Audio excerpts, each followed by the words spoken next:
Boda Asman Hasabanisa.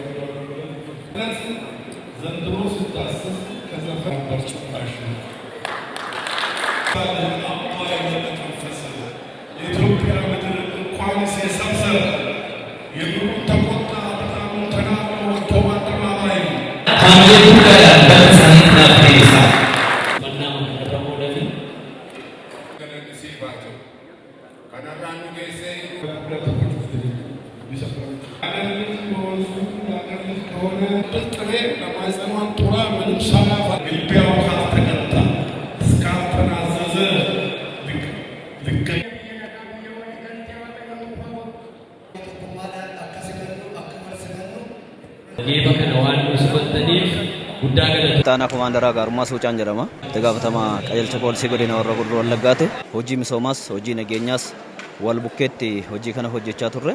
Akka godina Horroo Guduruu Wallaggaatti buusiin garaagaraa, hirmaannaan garaagaraa ta'e karaa hawaasaa, karaa caasaa nageenyaatiin birrii miiliyoona 65 oliin boondiin kun bitamee hidha laga Abbayyaa kana itti amananii kan koodhadhanii amananii hojii misoomaa lagdi guddaan kun hojii misoomaa ta'uu isaatti amanee namni hirmaannaa guddaadhaan hojiin kun hojjetameera. Simannaan ta'e kun simannaa gaarii, simannaa ho'aa fi waan nama gammachiisudha. Asumaan anillee godina Horroo Guduruu Wallaggaa hawaasa itti amanee hidha laga Abbayyaa kana hirmaannaa guddaa nuu godhee caasaa nageenyaa kana bukkee dhaabata galateeffachuun barbaada. Komaander Geetahuun Nagoo jedhama. Ajajaa qajeelcha poolisii Wallagga Lixaati. Akka qajeelcha poolisii godina Lixa Wallaggaatti karoora kana keessa keessumaa karoora xiiqii gooneetti gallee hirmaannaa bittaa boondiidhaa fi arjooma adda addaadhaan uummatas nu bukkee dhaabatee uummanni illee kanatti baay'ee karaa bifa ho'aa ta'een hirmaatee birrii guddaadha kan walitti qabanii ji'a gabaabduu kana keessatti yeroo darbees akkuma kana miindaa keenyarraa boondii bitataa turre waggoottan darban dura.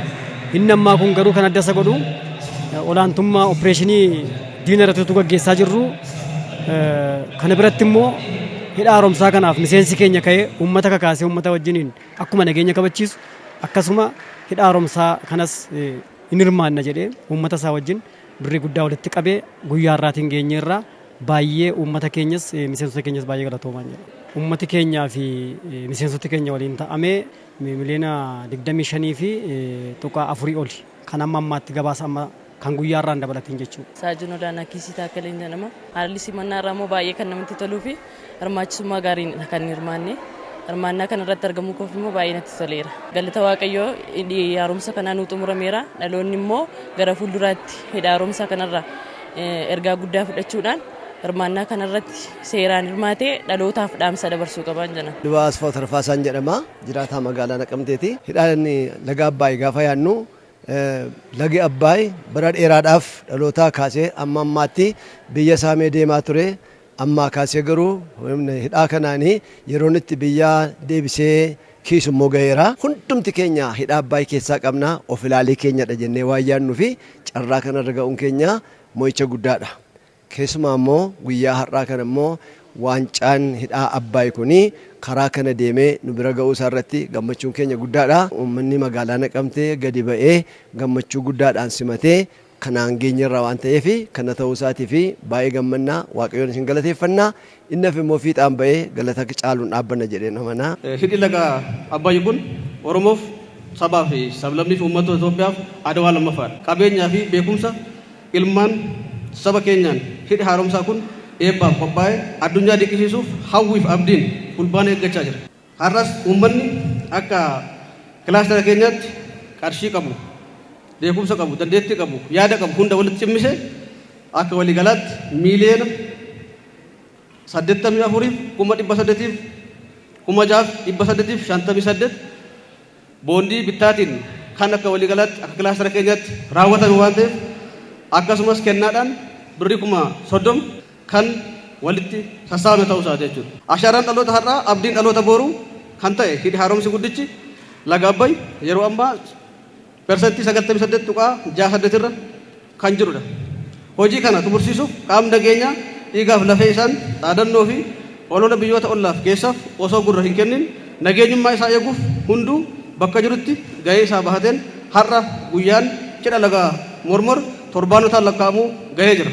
Kanaaf qaamni nageenyaa hundinuu gahee bahattanii fi galatooma ulfaadhaa isiniin jechuun barbaada. Goolabbiin waancaa nagayaa naannoftuu asumaan maqaa qaama nageenyaa Oromiyaan kan xumuramta. Kunis ergama dachaa fi cichoomina hojii nageenyaa mirkaneessuu caalmatti akka hojjennuuf kan waan nu akeekuuf waan kana ta'eef nageenya uummata keenya eeguu fi mirkaneessuun uummanni keenya dinagdee fi hawaasummaan akka cimu gochuuf kutannoon hojjechuu nu barbaachisa.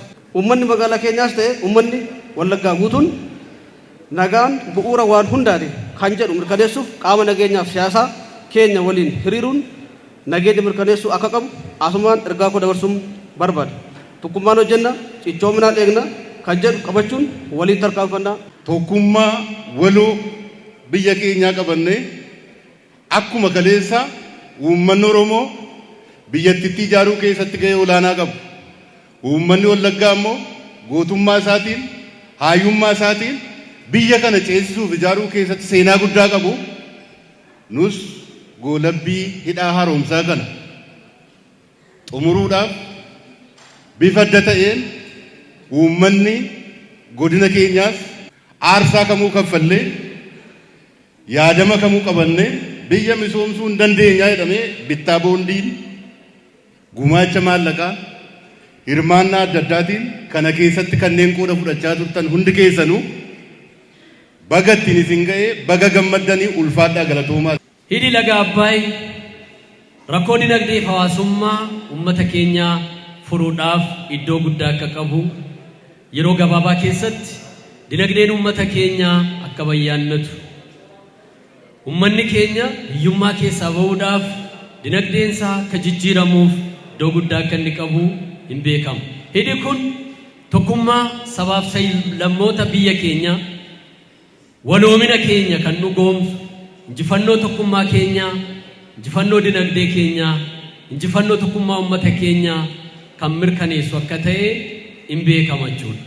Kanaaf hidhi laga Abbaay sirna darbeen jalqabame hannaaf kaasassaa bumnaa adda addaatiin karaatti dhaabbatee kanaaf gaggeessummaa Oromoon biyya kana gaggeessuun garuu lubbuun itti horame danqaaf takaallaa adda addaa keessaa ba'ee faayidaa uummata keenyaaf akka ooluuf hojii guddaan hojjetamee uummanni keenya rakkoo dinagdee fi hawaasummaa isaa akka inni furatuuf hojii hojjetame keessaa isa tokko jechuudha.